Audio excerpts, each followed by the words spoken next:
In the 70s and 80s, these bikes were just motorcycles. Some were odd, some were expensive even then. Most were simply available. Today, they are not. You are looking at the bikes that slipped out of the mainstream, survived long enough to become rare, and then quietly priced themselves out of reach for the people who would have actually bought and ridden them. Not the collectors, not the investors, just the riders who wanted the bike and can no longer justify what it costs to own one. Starting with the first production six-cylinder the world ever saw, Benelli 750C. The first production six-cylinder motorcycle in the world came out of a company that 3 years earlier had been circling bankruptcy. Benelli barely survived the 1960s, and in 1971, the Argentine industrialist Alejandro de Tomaso bought what was left of it. De Tomaso built sports cars, not motorcycles, and he wanted to make a statement the Japanese could not ignore. So he told his engineers to build a six. In the fall of 1972, the Sei was unveiled in front of a room full of journalists, and De Tomaso announced he was declaring war on the Japanese motorcycle industry. Full production started in 1974. Between then and 1978, Benelli built 3,200 of the 750 Sei. Here is the detail most people miss. The engine was not an original design. It was a Honda 500 four-cylinder with 2 more cylinders welded onto the concept. Same bore, same stroke. Borrowed wholesale from a rival Benelli, was supposedly declaring war on. What made it new was the execution. 6 cylinders under one head, fed through a 3x3 exhaust with 6 separate mufflers, producing a note nothing else on the road could match. 71 horsepower, and a smoothness 4-cylinder bikes of the era simply did not have. The war did not go well. A price several $100s above a comparable 4 bought almost nothing in performance, and a small Italian firm with no real dealer network outside Europe could not distribute a grand touring flagship at scale. De Tomaso, who also controlled Maserati at the time, had the connections to build the bike. He never had the network to sell it in the numbers a real war would have required. Then, 4 years after the Sei debuted, Honda built its own six, the CBX, and did it properly, and the bike that should have been remembered as the pioneer got remembered as the warm-up act. Good luck finding a shop that services one today. You are looking at $8,000 to $15,000 for a decent example, and that number climbs fast for anything unmolested. 6 carburetors need synchronizing by someone who has actually done it before. The 3x3 exhaust is unique to this bike and effectively unobtainable new, and despite that Honda parts bin origin story, none of it interchanges, because Honda stopped building that engine even longer ago than Benelli did. The bike that beat Honda to 6 cylinders is now a specialist's expensive hobby, and the specialists are getting harder to find every year. Next, Ducati 750 SS green frame. 401 bikes. That is the entire production run of the motorcycle that turned Ducati from a struggling Bologna manufacturer into a name serious sport bike riders actually cared about. In April of 1972, Paul Smart and Bruno Spaggiari finished first and second at the Imola 200 on factory Ducati racers, beating Works Triumphs and a factory MV Agusta in the process. Ducati had no business winning that race, so Ducati did the obvious thing and built a street bike close enough to the racer that owning one felt like owning a small piece of Imola. Production began in 1974. 401 units, every one of them with a frame painted the same shade of green as the Works racers, which is where the nickname came from. The engineering point that matters here is the desmodromic valve system. Mechanically closing the valves instead of relying on springs, lifted almost directly from the racer, mounted in round engine cases with bevel gear-driven camshafts. It is the only round case, bevel drive Desmo Ducati ever sold to the public. Triple disc brakes, a strengthened crankshaft, and a fuel tank with the racer's transparent fuel stripe still running down the side because Ducati did not bother hiding where this bike came from. 401 units is not a business decision. It is a homologation minimum. built to qualify the racer under production rules and sold off almost as an afterthought. That is why there are so few, and why every one of them left the factory essentially hand-assembled, overseen personally by Ducati's chief engineer, Fabio Taglioni. Of the 401, only around 88 were ever sent to the United States, which is most of why an original example surfacing on this side of the Atlantic is treated as an event. Which is also why one of these now costs between $150,000 and $200,000, and why that number keeps climbing. A desmodromic bevel drive engine needs specialist timing work that most modern Ducati mechanics have never actually performed, because nobody has built an engine like this in 5 decades. The bottom end is a 50-year-old design running 50-year-old tolerances. Authentication has become its own industry, because the 750 SS shares enough parts with the far more common 750 Sport that building a convincing fake out of a cheaper donor bike is an established practice. The bike that made Ducati a serious sport bike brand is now priced like a house, and finding someone who can actually work on one might be harder than finding the money. Third, we have MV Agusta 750S. Count Domenico Agusta built the fastest 4-cylinder motorcycles in Grand Prix racing for 2 decades, and then insisted his street bikes use shaft drive specifically, so privateers could never build something fast enough to embarrass his factory racers. That single decision defines everything about the bike his company built for America. MV Agusta's first road-going 4 appeared in 1965, and by 1969, that engine had grown to 743 cc. The American importer wanted something more aggressive for the States, and in January 1975, MV delivered the 750S America, styled in red, white, and blue, priced around $6,000, hand-built in numbers that, by MV's own patchy records, topped out somewhere around 540 units total. The engineering point is that shaft drive itself. On a bike built to compete with the BMW R90S and the Moto Guzzi Sport, MV kept a drivetrain designed for touring, not racing, and it cost them.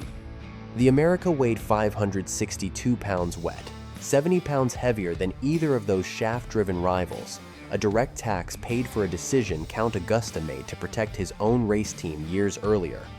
The double overhead Cam 4 still made 75 claimed horsepower and pulled to 130 miles per hour, but every one of those horses was hauling weight the competition simply did not carry.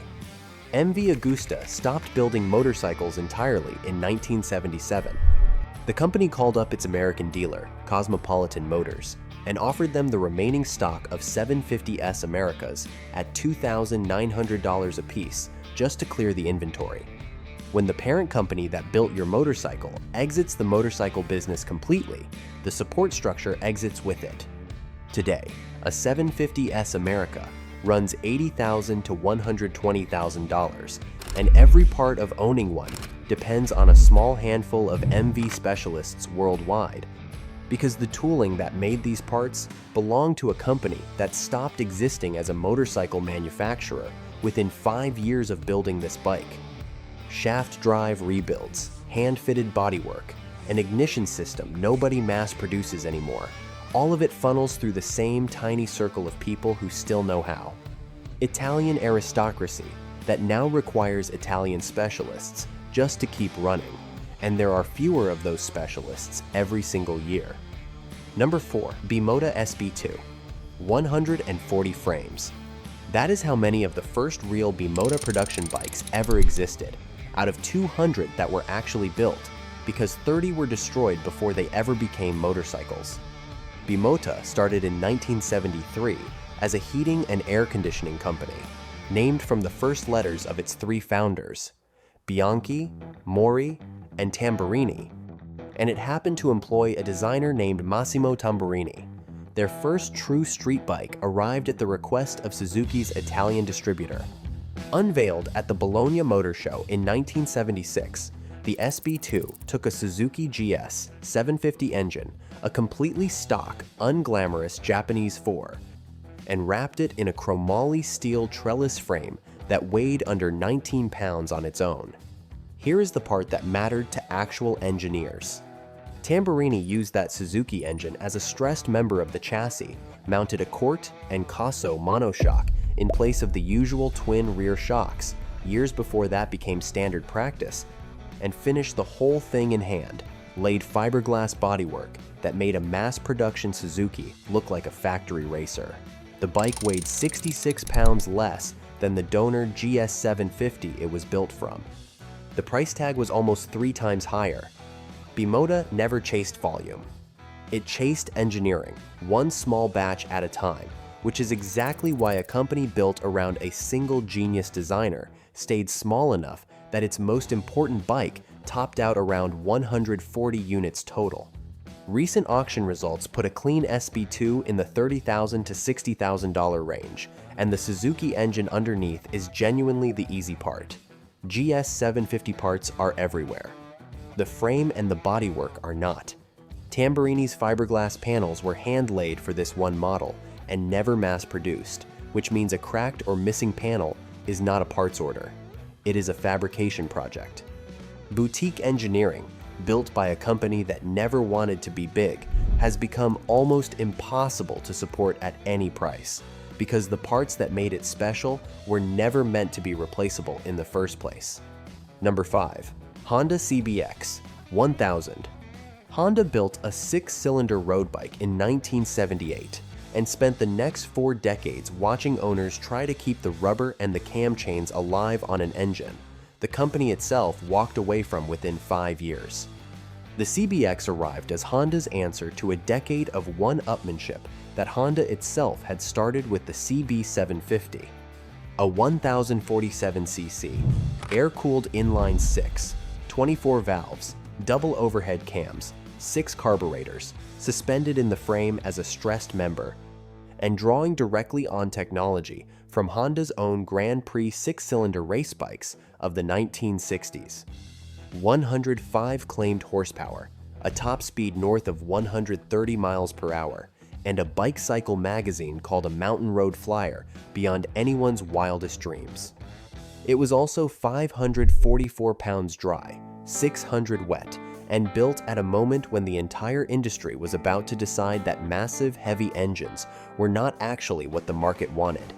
Kawasaki tried the same configuration with the KZ1300, and neither company found a market large enough to justify the layout long-term. Honda's own CB900F outsold the CBX within a year of arriving.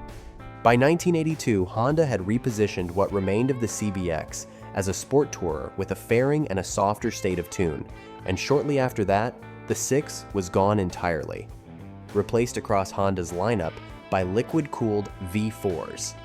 Good running examples today sit around $9,000 to $20,000, though pristine, documented low-mileage bikes have cleared 6 figures at auction.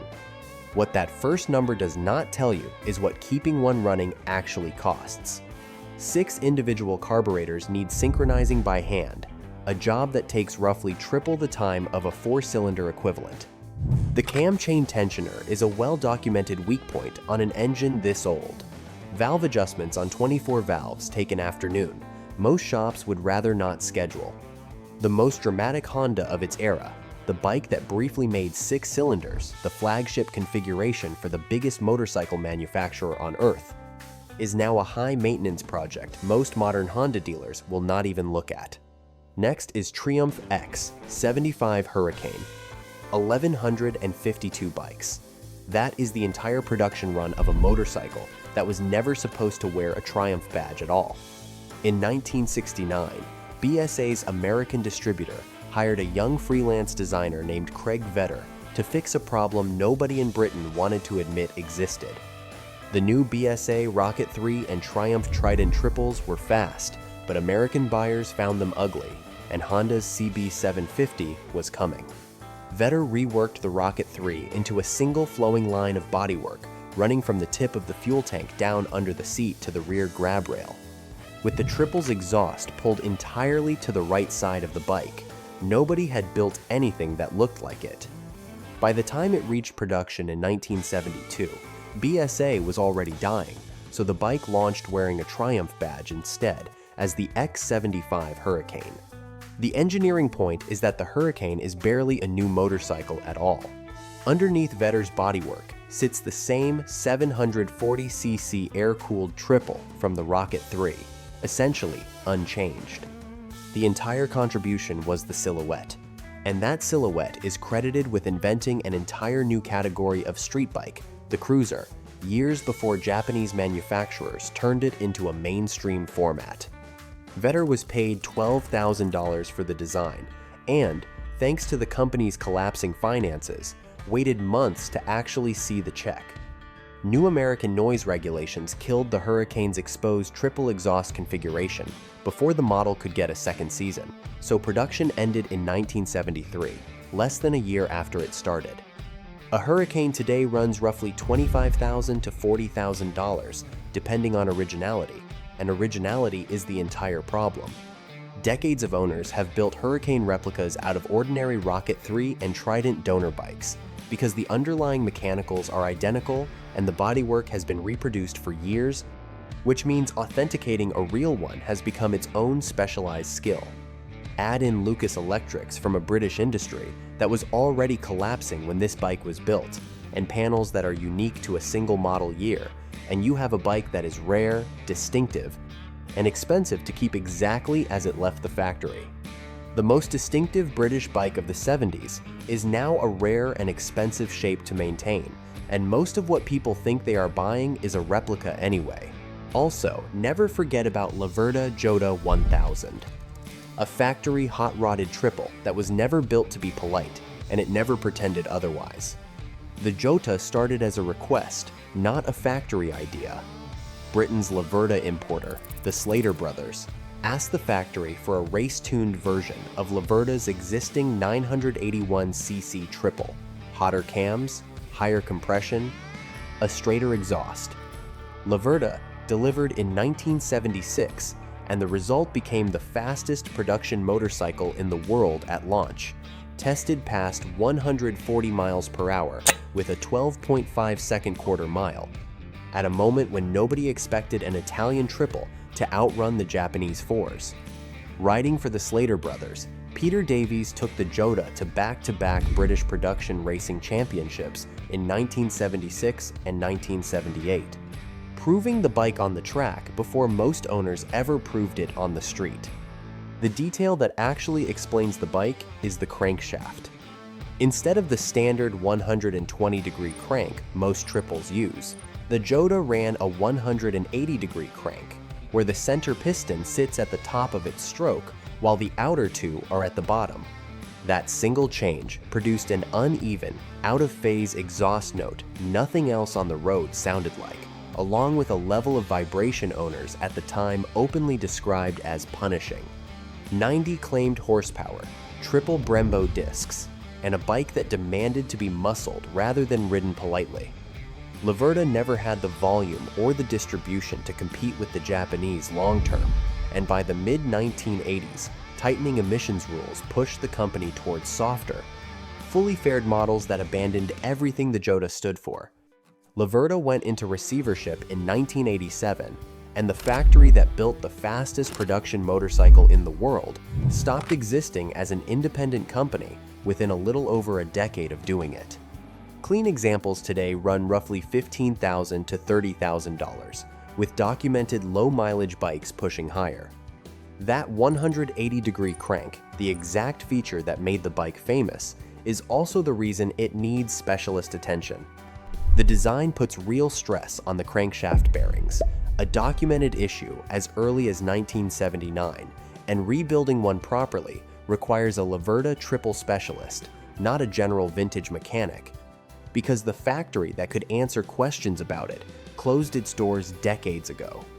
The loudest, most focused triple of its time is now a bike you pay dearly just to keep alive, in exactly the uneven, out-of-phase rhythm that made people want one in the first place. 7 bikes, 7 completely different reasons they slipped out of reach, and one thing connects all of them. None of these were built as investments. The Benelli was a war Italy lost to Japan, The Ducati was a homologation afterthought. The MV was the last gasp of a company about to stop making motorcycles entirely. The Bimota was never meant to sell in volume. The Honda was Honda's own flagship before Honda itself moved on. The Triumph almost didn't wear that badge. The Laverda was built because one importer wanted something meaner. Every one of them was built for a rider who wanted to actually use it. Every one of them now belongs almost exclusively to people who will not. That is not really a story about motorcycles getting more valuable. It is a story about 7 companies making a bike for the wrong reason, at the wrong scale, at exactly the wrong moment, and the market spending 50 years quietly correcting the math for them. If you own one of these, or you missed your chance to buy one back when it was still just a used motorcycle instead of an asset, tell me which one stung the most. I will read every comment.